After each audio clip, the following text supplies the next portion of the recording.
आज भानुभक्तको 207औं जन्म जयन्तीको उपलक्ष्यमा म भानुभक्तका केही श्लोकहरू लिएर आएको छु। साथै मेरा केही श्लोकहरू म वाचन गर्नेछु। म भानुभक्तका श्रीबाल काण्डबाट दुईटा श्लोक म यहाँ राख्न चाहे। एक दिन नारद सत्यलोक पुगी गया, लोकको गरु हित भनी ब्रह्मा ताही थिया पर्या चरणमा, खुसी गराया पनि। क्या सोध्छौ तिमी सोध भन्छु म भनी, मर्जी भए थियो जसै। ब्रह्माको करुणा बुझेर ऋषिले बिन्ती गर्यायो तसै। हे ब्रह्मा जति हुन् शुभ शुभ सबै, सुनिरह्या छु कछु बाँकी छैन तथापि सुन्न अहिले, इच्छा म यो गर्दछु। आउला जब यो कली बखतमा, प्राणी दुराचार भई गर्न्या छन् सब पाप अनेक तरहका, निजका मतिमा गई। गर्न्या छन् सब पाप अनेक तरहका, निजका मतिमा गई। भानुभक्तको श्रीबाल काण्डबाट यो दुईटा श्लोक राख्न चाहे र मेरो आफैबाट रचित भानुभक्तलाई सम्झिएर अलि समय अगाडि 203औं भानु जयन्तीमा चाहिँ यो लेखिएको श्लोक थियो। दुईटा श्लोक म त्यो चाहिँ राख्न चाहे यहाँनिर। प्यारो नाम छ भानुभक्त कविको, के तत्त्व खोज्छौ अब सारा विश्व तसै समाहित भए रामायणैमा जब। हुन् एउटा रविदीप काव्य जगका सौन्दर्यताका धनी, श्रद्धा अर्पिन पाइ रम्दछ मनै झुम्दैछ यो आगनी। लेखेथे कविता सुरम्य तपले यो यी साधनाका पिता, गर्थे वर्णन देवलोक भरकै यी वन्दनाका पिता। यस्तो देन बुझेर चल्छ उसले बुझ्नेछ सार यही भनी, यी नै शाश्वत ज्ञानका किरणमा झुम्दैछ यो आगनी। यी नै शाश्वत ज्ञानका किरणमा झुम्दैछ यो आगनी। मेरा दुई श्लोकहरू यही समाप्त हुन्छन्। सम्पूर्णमा फेरि पनि नमन भन्न चाहन्छु। यो कविताको शीर्षक चाहिँ 40 कटेसी होइन अहिले रमाउने। अहिले रमाउने 40 कटेसी होइन अहिले रमाउने। आफ्नै परिवारका सदस्यको छातीमा लागेको गोलीसँग आफ्ना नेताका लागि लोकतन्त्र र गणतन्त्र साटिदिएर, आफ्नै परिवारका सदस्यको छातीमा लागेको गोलीसँग आफ्ना नेताका लागि लोकतन्त्र र गणतन्त्र साटिदिएर, केन्द्रदेखि वडासम्मका सबै नेतालाई जागिर खुवाइदिएर, आफू चाहिँ अरब, दुबई, कतार र मलेसियाको सरकारसँग जागिर माग्दै हिजो विवाह गरेकी नवदुलहीलाई तिनै नेताका जिम्मा लाएर आफू चाहिँ रमाउला साइली 40 कटेसी भन्दै ऊ लाग्यो विदेशतिर। र फेरि उताबाट रात दिन काम गरेको तलबबाट कटाएर लेभी तिर्न पठायो पैसा पार्टीलाई, तिनै पार्टीलाई जसले उसलाई आफ्ना बुढा बा आमाहरूसँग बस्न दिएनन्, जसले यो देशका उद्योग धन्दा विदेशीको इसारामा बेचेर उसलाई पनि विवाहकै भोलिपल्ट बेचिदिए विदेशतिर।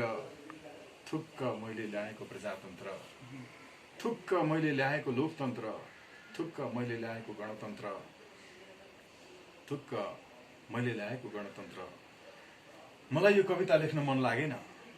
कविता लेखिरहनुभन्दा यो युवा बेचुवा संघीयता, नागरिक बेचुवा लोकतन्त्र ध्वस्त गर्न मन लाग्यो, खत्तम गर्न तन जाग्यो। कविता लेख्न छोड्छु, तिनका घाँटी नाप्छु, तिनका छाती छेड्छु, तिनका पाता कस्छु, अब धर्ना बस्छु, एक एक हिसाब लिन्छु। खोइ मेरो लोकतन्त्रको लागि बगेको रगत, खोइ मेरो प्रजातन्त्रको लागि खसेको आँसु। मलाई विवाहकै भोलिपल्ट विदेश पठाएर तिम्रा छोरा नातिले 3-4 वटा विवाह गर्ने, मलाई 40 कटेसी रमाउनु भनेर बाकसमा फिर्ता बोलाउने, अनि तिमी चाहिँ पितृ हुन्जेल यो देश लुटेर खाने। अब लेखिन्न कविता, बोकिन्छ हतियार विचारको, विवेकको, तर्कको र साँच्चैको राष्ट्रवादी विद्रोह। भक्तमालाबाट केही श्लोकहरू गाउँछु। गयो बाल्यकालको वय पनि उसै बाल रसले, यसै रितले यौवन बिति गयो सबै मोह बसले। भयो वृद्धावस्था अझ पनि भजिँदैन मनले, कसो गर्नन् ख्वामित मकनयमका दूतहरूले। घडी दिन पक्षै मास ऋतु ऐन यही काल गतिले, घट्यो आयो मेरो विषय अझ खोज्दैछ मतिले। कृपानाथ हे स्वामी अब कसरी संसार तरुला, कृपा राख्या जाओस् नतर त अनाथ पीछ परुला। निरन्तर श्रद्धाले हरि खुसी हुन्या दान पनि गरोस् जगतमा, पृथ्वीका अधिपति बडा दौलतिया। मरणका बेलामा बुझिली रुति क्या लिकन गया, जगतमा पृथ्वीका अधिपति बडा दौलती थिया। त्यस्तै गरेर अर्को पनि माफ गर्नु होला, म एक दुईवटा गाइराख्छु। एक त भन्छु नमान दुःख मनमा, हे मित्र तारापति, तिम्राई जति छन् जवानहरू ता जुद्धारया छन् नथी। सुन्या दन्त बजान आज घरको, कर गर्याको जसै, भर रात जागरण झैँ भयो मकनता लागे नाखा कसै। धन इज्जत घरबार देख्छु बढिया, छैनन् कुनै चिज कमी। बुहारी यदि कर्कशा हुन गया, क्या घर गरौला तिमी। साह्रै झुक उठ्यो मलाई र बधु, शिक्षा बनाया पनि। यसले पत्नी बुहारी छोरीहरूको तालिम गरौला बनी। हुन त म अतिथि हुँ यस बिनु क्या छ खाँचो, तर पनि म त भन्छु मित्र हौ जानी साँचो। घर चतुरै गर्छन् बुद्धिमानले अगाडि, बखत चुकिदिँदामा हुन्छ कहाँ पछाडि। यसरी उनी आफ्ना मित्र तारापतिको घरमा बास बस्न पुग्छन् एक दिन भानुभक्त। र बेलुका तारापतिका श्रीमती र आमा दुईजनाको बडो द्वन्द्व झगडा दन्त बझान सुनेर उनले एउटा कविताको रचना गर्छन् र तारापतिलाई दिन्छन्। तारापति आइसकेपछि उनले त्यो भानुभक्तले लेखेको कविता यो पढ्छन्। पढ्दाखेरि बडो विद्रोहात्मक हुन्छन्, बडो आश्चर्यचकित हुन्छन् र उनले एकदमै पश्चाताप पनि गर्छन्।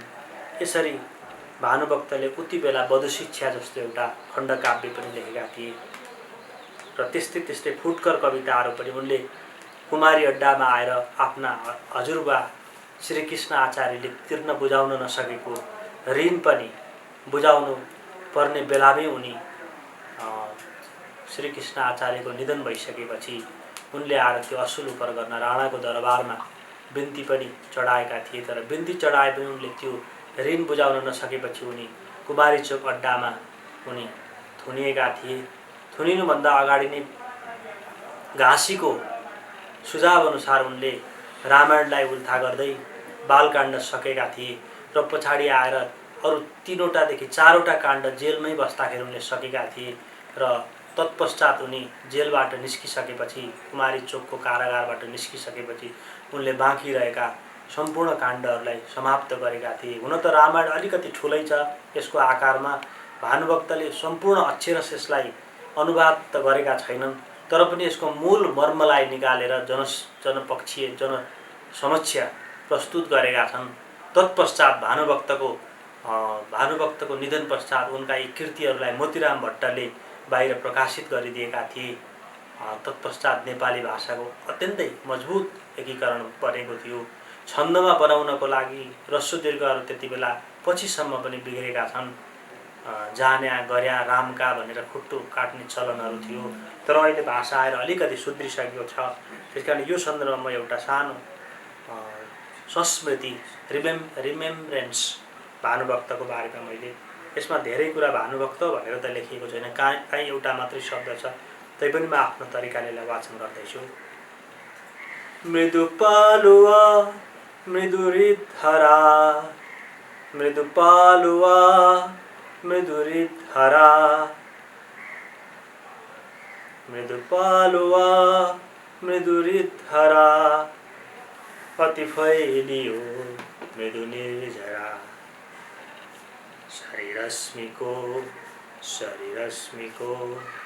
बहुरङ्गमा जल छल्कियो भरिदैशमा लहराउँदा मृदु बल्लरी सुन पंख झैं मधुमाधुरी कि फुलेर नै अनमोल भो कि प्रियम्बदा गल छल्कियो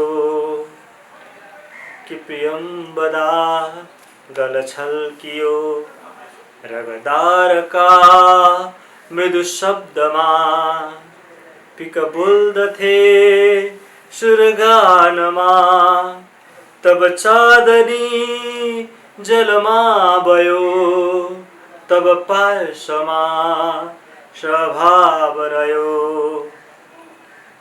अनि सूर्यको मृदुले छली निशिमा घुल्यो सपना भुली कति फूलका मधुमासले दृग चम्किए सुरभासले छविको कला सुरव्योममा छविको कला सुरव्योममा तब फैलियो मनमोहमा जब भानुको रचना घुल्यो हिमटाकुरा सरी अग्लियो कति पोखियो जलरङ्गमा सुनका कथा सगढङ्गमा अनि फूलको पदमञ्जरी विपना बनी दिलमा झरी अमृतांशुको सुख स्वादले अमृतांशुको सुख स्वादले कुसुमी बने रसमोदले रंग साथमा मधुमृत्कल मन एक भो कुसुमोज्जल मन एक भो कुसुमोज्जल। यसरी भानुभक्तको रचनाहरूले हामी नेपाली भाषालाई साहित्य अनुरागीहरूलाई एकत्रित बनाएको छ। हामी जहाँ रहे पनि भाषा नभई आफ्नो संस्कृति कला नभई हाम्रो पहिचान पनि रहँदैन। हामी सम्पूर्ण मेचीदेखि महाकाली मात्र होइन, नेपालको सिमानाभन्दा बाहिर रहेका सम्पूर्ण भाषा प्रेमीहरूलाई यही रामायणले उनकै बधु शिक्षाले हामीलाई जोडेको हो। धन्यवाद। 207औं भानु जयन्तीको अवसरमा हामीले भानुभक्तलाई श्रद्धा सुमन अर्पण गर्यौं। नमस्ते, म आगेली माइला। आज भानु जयन्ती। मेरो कविताको शीर्षक छ खतम गरिदिन मन छ। कविता यसरी सुरु हुन्छ। खतम गरिदिन मन छ विदेशी एजेन्टहरूलाई, खतम गरिदिन मन छ विदेशी एजेन्टहरूलाई, नामौ निशान मेटाइनेछ गद्दारहरूको जीवनी। खतम गरिदिन मन छ विदेशी एजेन्टहरूलाई, नामौ निशान मेटाइनेछ गद्दारहरूको जीवनी। आज म आफ्नै अन्तरात्मालाई सोधिरहेछु के खतम गरिदिउँ यी देशद्रोहीहरूलाई। परवाह छैन जीवनको, मर्न कति पनि भए छैन। परवाह छैन जीवनको, मर्न कति पनि भए छैन। आत्मघाती पड्काएर कोत पर्व घटाउने मन छ। आत्मघाती पड्काएर कोत पर्व घटाउने मन छ। भ्रष्टाचारीहरूको रात्रि भोजमा सामेल भएर पत्तो भइआयो यो व्यवस्था नै लुटेराहरूको रहेछ। पत्तो भइआयो यो व्यवस्था नै लुटेराहरूको रहेछ। हामी बर्खास्त गर्छौँ काङ्ग्रेस कम्युनिस्टहरूको बाँडी चुडी खाने व्यवस्था। खतम गरिदिन मन छ पुरै ताण्डव मचाएर आत्मघाती पड्काइनेछ, खतम गरिदिन मन छ विदेशी एजेन्टहरूलाई, खतम गरिदिन मन छ, खतम गरिदिन मन। मेरो अर्को कविता छ एउटा अपराधीको नाइके। कविता यसरी सुरु हुन्छ। राता राता रगतको टाटाहरूको जगमा अझै जिउँदो छ एउटा अपराधीको नाइके, अनि प्रचार गराउँदैछ आफूलाई राष्ट्रनायक हो भन्दै, अनि प्रचार गराउँदैछ आफूलाई राष्ट्रनायक हो भन्दै, हजारौंको बलिदानीको खिल्ली उडाउँदै नक्साबाजी गर्दैछन् पाखण्डीहरू र घोषणा गर्दैछन् आफूलाई महाराजा। संयमताको बाँध फुटेको छ, बारुद बनेर पड्काउने दिन नजिक आउँदैछ, लुक्ने ठाउँ खोजिराख दलालीहरू, हिसाब हामीसँग छ। अभावले वितृष्ण भएका मनहरू दुख्न छडिसकेका छन्। हिजो आदर्शका कुरा गर्यौ, आज चुड्किला भनिरहेछौ। नाटक गर्ने पनि सीमा हुन्छ नि, देशै बन्दकी राख्न खोजिरहेछौ। तिमीले लडेर ल्याएको प्रजातन्त्र अब बुढो भइसकेको छ। हामी उन्नत लोकतन्त्र चाहन्छौँ, प्रत्यक्ष प्रजातन्त्र ल्याउँछौँ। तिमी फेरि अर्को महाराजा भएर ठिक सामने खडा छौ। खबरदार, शिर काटिनेछ, फुटबल खेलिनेछ सडकमा। राता राता रगतका टाटाहरू जिउँदो भएर फर्कँदैछन्, तिम्रा मस्तिष्कहरू कोपरिरहेछन्। त्यसैले तिमी आफूले आफूलाई महाराजा घोषणा गरिरहेछौ, राष्ट्रनायकको विज्ञापन गरिरहेछौ। तिमीले नै सिकाएका क्रान्तिका गीतहरू आज पनि हामी गाउँदैछौँ। तिमीले त बिर्सिसक्यौ है, थोरै त लाज राख। इतिहासले तिमीलाई कलङ्कित गराउनेछ। राता राता रगतको टाटाको जगमा अझै जिउँदो छ एउटा अपराधीको नाइके। राता राता रगतको टाटाको जगमा अझै जिउँदो छ एउटा अपराधीको नाइके। धन्यवाद। सम्पूर्ण साहित्यिक मनहरूमा धेरै धेरै नमस्ते। म के थापा। आज 207औं भानु जयन्ती। हामी 207औं भानु जयन्ती मनाइरहँदा आदिकवि भानुभक्त आचार्यप्रति समर्पित मैले एउटा कविता वाचन गर्न गइरहेको छु तपाईहरु सबैमा। यो कविताका रचनाकार हुनुहुन्छ खगेन्द्र प्रसाद दाहाल। खगेन्द्र प्रसाद दाहालज्यूको यो कविता मैले वाचन गर्ने अनुमति लिँदै म अघि बढ्न चाहन्छु। प्यारा हे कवि भानुभक्त रवि हौ, साहित्यका रत्न हौ। नेपाली लय छन्दको कलममा धारा बगाइदियौ। भाषा सीमित बोल्न मात्र नरहोस् भन्दै गर्यौ लेखनी। राम्रा उत्तम शास्त्रका रस यहाँ राखिदियौ रोशनी। छर्दै सुन्दर भाव भक्ति महिमा कैलाश झैं अग्लियो। आफै भक्त भएर भक्ति रसको गङ्गा बनी पग्लियो। नेपाली घर गाउँ आँगन रमे गाएर रामायण।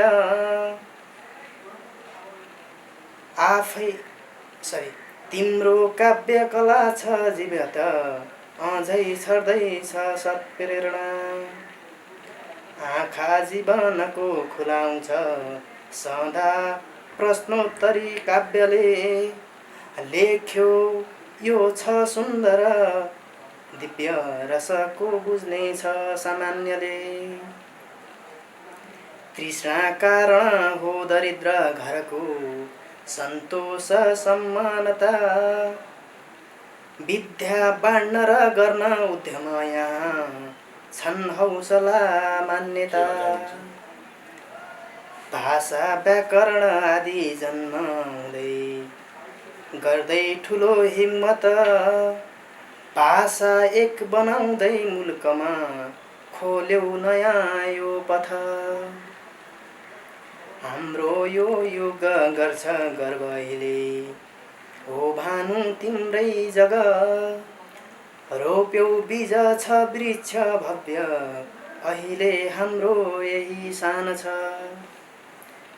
मैले यो खगेन्द्र प्रसाद दाहालज्यूको उहाँले रचना गर्नुभएको कविता तपाईहरुमा वाचन गरेँ।